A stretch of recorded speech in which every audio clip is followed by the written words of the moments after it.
अस्सलाम वालेकुम नाजरीन। आज इस प्यारे सुहाने मौसम में एक लतीफ़ा याद आ गया। लतीफ़ा नहीं है, ये एक वाक़या है, सच्चा वाक़या है।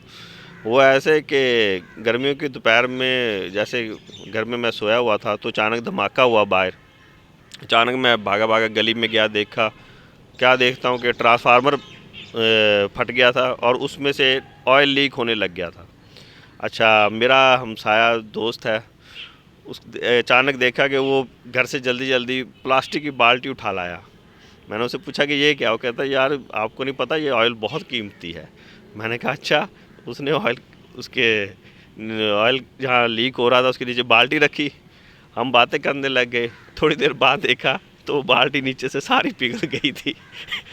कीमती ऑयल तो इकट्ठा ना हुआ। हाँ, उसे घर से मार बहुत पड़ी फिर।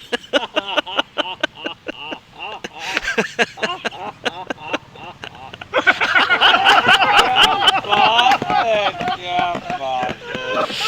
आगे ओए हाँ, सब मार। क्या बात है, क्या बात है। आगे एक और कश्ती